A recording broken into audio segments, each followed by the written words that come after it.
Hello dear students. आज का जो टॉपिक होगा वो पूरा हमारा होगा बेस्ड ऑन गुरु पूर्णिमा। गुरु पूर्णिमा के दिन आपने बहुत सारी गुरु और शिष्य के बारे में कहानियां सुनी होगी। ऐसी ही कुछ दो कहानियां आज मैं इस वीडियो में आपको बताने वाला हूं, जिससे आपको कुछ ना कुछ हेल्प होगी, कुछ ना कुछ आप इंस्पायर होंगे। तो सबसे पहले कहानी स्टार्ट करते हैं। एक गुरु और एक शिष्य मतलब दो लोग अपनी पैदल यात्रा मतलब जंगल में मुसाफरी करते हैं। जैसे ही वो आगे बढ़ते हैं उनको प्यास लगती है। जब प्यास लगती है तो पानी चाहिए, पर उनके पास कहीं पे भी पानी अवेलेबल नहीं है। थोड़ा और आगे जाते हैं वो लोग। जब आगे जाते हैं तो देखते हैं एक छोटा सा घर है जो पूरी खंडेर हालत में पड़ा है। खंडेर मतलब अपने बोल सकते हैं कंस्ट्रक्शन ठीक से नहीं हुआ है। उस घर के आगे एक बहुत बड़ा फार्म है, एक बहुत बड़ा खेतर है, पर वो खेतर एक अच्छी जमीन वाला है, फिर भी वहां पे किसी भी तरह का पाक का उत्पादन नहीं किया हुआ है। गुरु और शिष्य को पानी चाहिए। गुरु और शिष्य वो घर के पास जाते हैं, दरवाजा खटखटाते हैं। जब दरवाजा खटखटाते हैं तो अंदर से एक आदमी, उसकी वाइफ और 3 बच्चे निकलते हैं। तब गुरु बोलता है हम यहाँ पे पैदल यात्रा के लिए जंगल में निकलते हैं और हमको पानी की जरूरत है। तब वो घर वाले अंदर से पानी लाके पानी पिलाते हैं।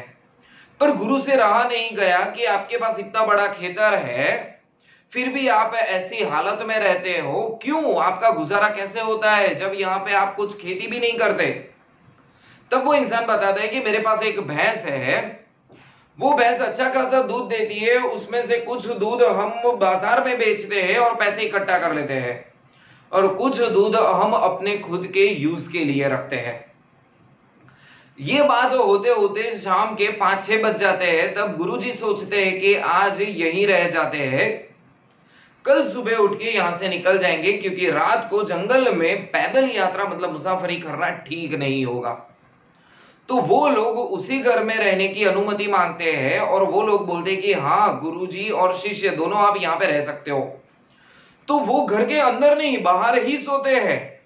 रात के जैसे 2-3 बजते हैं, गुरुजी उठते हैं और गुरुजी शिष्य को भी उठाते हैं और बोलते हैं चलो ये बिल्कुल सही टाइम है यहां से निकल जाने का।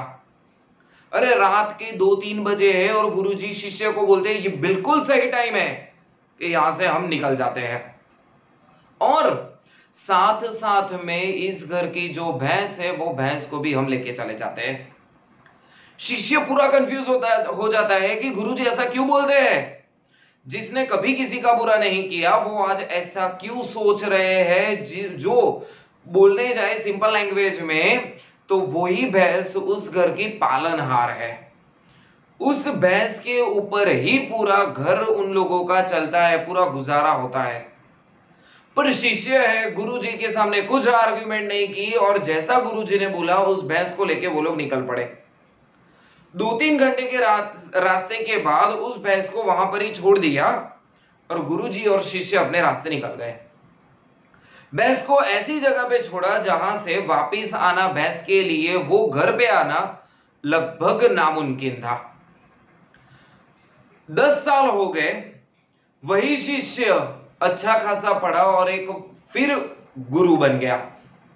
जब वो गुरु बना तो अपने शिष्यों को वो यही स्टोरी बताता था कि मेरे गुरु ने ऐसा किया, उस रात हम लोग गए थे पानी पीने के लिए, वहां पे ही ठहरे, वहां भैंस हम चुरा ले गए, 2-3 घंटे के बाद हमने भैंस को वहां पर ही छोड़ दिया। तब शिष्य को मतलब वही शिष्य जो गुरु बन चुका है उसको ऐसा लगा कि 10 साल पहले जो मैंने गलती की थी उस गलती को आज मैं सुधारूंगा। नॉर्मली हम लोग क्या करते हैं, गलती कर दी तो पहले तो ऐसे भी नहीं करते। यहाँ पे तो गलती करने के बाद 10 साल बाद वो सोच रहे कि मैं इस गलती को सुधारूंगा, उसी जगह जाऊंगा, उसी गांव में, उसी जंगल में जाऊंगा और वहां पे उन लोगों को कुछ ना कुछ फिनेंशियल हेल्प करूंगा, मतलब पैसे दूंगा कि जिससे उन लोगों का घर चल सके। वो वहां पे जाता है तो देखता है बहुत बड़े बड़े फल के पेड़ लगे हुए। तो वो ऐसा सोचता है, जो गुरु अब बन चुका है, जो शिष्य जो गुरु बन चुका है, वो ऐसा सोचता है कि उनके पास गुजारा करने के लिए कुछ नहीं होगा। तो आखिर में उन लोगों ने ये जमीन बेच के कहीं और निकल गए होंगे। जैसे ही वो शिष्य टर्न होने ही वाला था, तब उनकी नजर पड़ी एक आदमी पे। वो वही इंसान था जो 10 साल पहले वो घर में रहता था। वहां पे गया और उसको पूछा और उसके साथ बोला कि आप मुझे नहीं जानते, लेकिन मैं और मेरे गुरुजी आपके पास 10 साल पहले आए थे और रात को निकल गए थे। तब वो इंसान ने बोला, हाँ मुझे आज भी याद है, उस टाइम पे पता नहीं आप लोग क्या हुआ कि रात को ही निकल गए, और बदनसीब से उस दिन मेरी भैंस भी कहीं पे भाग गई। तो ये सब बातें हो रही थी। तब उसने बोला कि फिर क्या किया, आपने घर कैसे चलाया? तो उसने बोला कि फिर मैंने लकड़ियां काटी, लकड़ियां काट के बाजार में बेची, उससे जो पैसे आए मैंने हल खरीदा, और हल से मैंने पूरा जो मेरे पास जो खेतर था वहां पे मैंने बड़े बड़े फल के पेड़ लगाए, और आसपास के 1000 गांव मतलब 1000 विलेज में सबसे बड़ा मेरे पास आज फ्रूट मतलब फल का बाजार का बिजनेस है। पूरे 1000 गांव में सबसे बड़ा मैं बिजनेसमैन हूं, सबसे बड़ा मैं व्यापारी हूं। तो अभी आराम से मेरा घर चल पाता है। तो ये स्टोरी किसे आपको क्या सीखने को मिलता है पता है? अगर आपकी भी लाइफ में ऐसी कोई भैंस है जो आपको प्रोग्रेस करने से रोक रही है, अरे मतलब वही बंदा है, वही वहां वो सिर्फ इसी डिपेंड पे था, चलो भैंस है, गुजारा हो रहा है, गुजारा हो रहा है, गुजारा हो रहा है। अगर वही सोच के अगर उसने आगे कुछ कदम ही नहीं बढ़ाया होता, तो भैंस उसकी लाइफ में से गई, वो आगे प्रोग्रेस करता रहा। अगर ऐसी ही आपको लाइफ में कुछ भैंस मतलब ऐसी ही कुछ प्रॉब्लम्स है, तो उस प्रॉब्लम्स को अपने लाइफ में से निकाल दो और आगे बढ़ो। यही डिफरेंस है सक्सेसफुल और अनसक्सेसफुल लोगों के बीच में। जो सक्सेसफुल होते हैं, जो अपने बैरियर्स है, वो बैरियर्स को जंप लगाते हैं, और जो अनसक्सेसफुल होते हैं वो बैरियर्स को ही देखते जाते हैं कि इसका क्या करूं यार। अब जब तक ये नहीं होगा तब तक आप कुछ कर पा नहीं पाओगे। तो मतलब उसने क्या किया, सिंपल अंडरस्टैंडिंग है, वो अपने प्रोग्रेस के लिए, आगे बढ़ने के लिए जो अपने को रोक रहा था उस फैक्टर को ही निकल गया, तो अपने आप सक्सेसफुल हो गए। और दूसरी एक छोटी सी स्टोरी है, यहां पे आपने देखने जाए, जो फर्स्ट वाली स्टोरी थी उसमें गुरुजी ने जो भी किया था वो सोच समझ के किया था। दूसरी जो स्टोरी है, बहुत साल पुराने एक गांव में राम स्वरूप नाम का एक लड़का था, जिसकी अब एज, उसकी उम्र ऐसी हो गई थी जब वो शिक्षा लेने के काबिल हो गया। तब दूर जंगल से एक आश्रम से गुरु ब्रह्मेश्वर नाम के गुरुजी आए। 4 दिन की पैदल यात्रा करके आए शिष्य को लेने के लिए। पहले में ऐसा था, गुरुजी खुद लेने आते थे। तो जब वो शिष्य को लेने आया तो राम स्वरूप को पूछा कि क्या तुम शिक्षा लेने के लिए तैयार हो? तो उसने बोला कि जी गुरुजी, मैं शिक्षा लेने के लिए बिल्कुल तैयार हूं। तब वो गुरुजी और शिष्य दोनों 4 दिन की यात्रा के बाद फिर अपने आश्रम में आते हैं, जो एक जंगल में होता है। वहां पे जाके राम स्वरूप देखता है कि इन गुरुजी के पास मेरे जैसे बहुत सारे बच्चे हैं, मतलब बहुत सारे विद्यार्थी है। तब वो खुद अपनी एबिलिटी और जैसा गुरुजी बोले वैसा ही करता जा रहा था, मतलब एक प्रॉपर स्टूडेंट्स बोल सकते हैं, जैसा गुरुजी बोलेंगे वैसा ही वो करता था, पूरी ईमानदारी से, कुछ भी काम चोरी नहीं, जो भी काम बोले वो परफेक्टली वो काम करता था। 5-6 महीने बीत गए, शिक्षा हो रही थी, मतलब समझो आधी शिक्षा खत्म हो गई थी। हर रोज के दिन जैसे हर रोज करते थे, गुरुजी जब भी शिक्षा पढ़ाते थे, जब भी अपना पढ़ाने का गुरु ज्ञान देते थे, तब गुरुजी सब शिष्यों को आके कंकु से तिलक करते थे।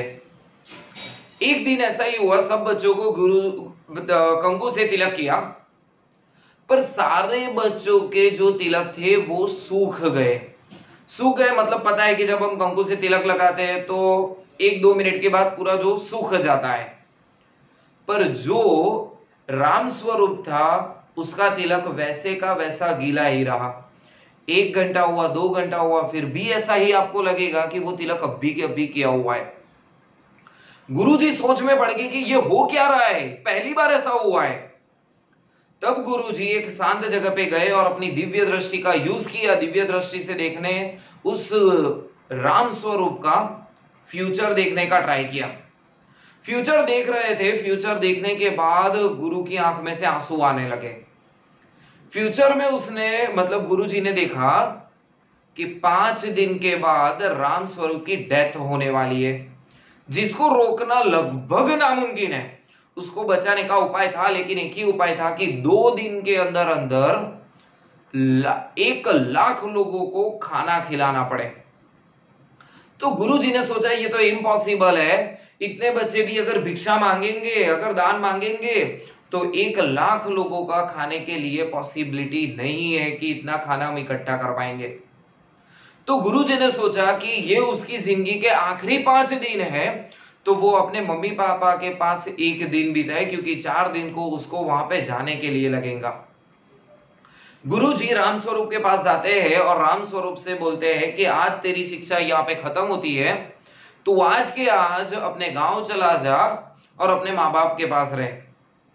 शिष्य ने कुछ नहीं सोचा और निकल पड़ा। गुरुजी ने कुछ खाने के लिए लड्डू बनाए थे, ये वो सब खाने के लिए 4 दिन की सफर थी। पहले ही दिन जब वो जंगल में से जा रहा था, रात हुई, तो रात को वो एक पेड़ के नीचे खाने के लिए बैठा। जैसे ही खाने के लिए बैठा तो बहुत सारी जो चींटियों का झुंड वहां पे आ गया और 2-3 लड्डुओं पे बोलते हैं ऐसे चढ़ाई कर ली पूरी। तो 2-3 लड्डू जो थे वो साइड में से निकाल के वो चींटियों के लिए रख दिए। खाना खत्म किया, वहां पे आराम किया और 4 दिन की यात्रा के बाद वो अपने गांव पहुंचा, क्योंकि एक दिन वो आखिरी एक दिन था उसकी लाइफ का जो वो अपने माँ बाप के साथ बिताने वाला था। पर राम स्वरूप को ये कुछ नहीं पता था कि ये उसका आखिरी दिन है। ये सब खत्म होने के बाद गुरुजी ने बाकी बच्चों के जो स्टूडेंट्स की जो गुरु जो बोलते हैं शिक्षा, वो गुरु शिक्षा दे दी और उन बच्चों को भी वहां से खत्म कर दिया। पूरा एजुकेशन उन लोगों का खत्म हो गया। तब उन्होंने सोचा कि चलो राम स्वरूप के घर पे जाते हैं और उनके माँ बाप को ऐसा आश्वासन देते हैं, जो एक क्रिटिकल केस है, उनका बच्चा जो डेथ हो चुका है, उनको थोड़ी आश्वासन देते हैं। गुरुजी 4 दिन की यात्रा के बाद उसी गांव में पहुंचते और वहां पे देखते हैं कि राम स्वरूप वहीं पे ही काम कर रहा है। तो गुरुजी ऐसे चौंक जाते हैं कि ये कैसे पॉसिबल है, मेरी दिव्य दृष्टि कभी गलत हो ही नहीं सकती। दिव्य दृष्टि जो गुरुजी ने देखी थी, 5 दिन में उसकी मौत लिखी हुई थी, जो कभी गलत हो ही नहीं सकती, कैसे हुआ? तब जाके उन्होंने दिव्य दृष्टि से देखा कि राम स्वरूप की लाइफ में पीछे हुआ क्या था। तो राम स्वरूप ने वहां पे देखा, गुरुजी ने दिव्य दृष्टि से देखा कि राम स्वरूप जब वो आश्रम से निकला तब पहले ही दिन खाना खाने बैठा था, तब 2-3 लड्डू वो चींटियों को दे दिए थे, जहां पे करीबन 1.5 लाख चींटियां थी। उन लोगों ने 2 लड्डू में से भूखों को भोजन मिला था वहां पे। तो यही सोच के गुरुजी सब समझ गए कि क्या हो रहा है, क्या हुआ है। गुरुजी बहुत प्रसन्न हुए और उस बच्चे को आशीर्वाद दिया।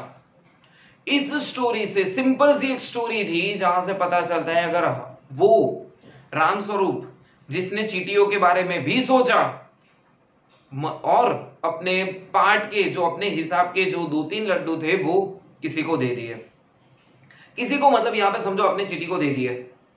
तो मोरल ऑफ द स्टोरी यहां पे ये है, सिंपल सी बात है, जब आप किसी का भला करते हो ना, तो ऊपर वाला आपके साथ कभी बुरा नहीं करेगा। ऊपर वाले के घर में देर है पर अंधेर नहीं, आज नहीं तो कल, नहीं तो परसों, कभी ना कभी तो आपने जो भी पुण्य किया है उसका फल आपको मिलेगा मिलेगा मिलेगा ही। तो ये याद रखना है कि हम किसी का बुरा नहीं करेंगे। तो गुरु पूर्णिमा के लिए स्पेशली आज ये 2 स्टोरी थी, जिसमें फर्स्ट स्टोरी में आपको इंस्पिरेशन मिल रहा है, दूसरी स्टोरी में आपको सीख मिल रही है कि हम किसी का बुरा नहीं करेंगे। ओके। और ये सेशन के आखिर में गुरु ब्रह्मा गुरु विष्णु गुरु देवो महेश्वर गुरु साक्षात पर ब्रह्म तस्मै श्री गुरुवे नमः। ओके, आज के साथ यहाँ का सेक्शन खत्म करते हैं। Okay, all the best.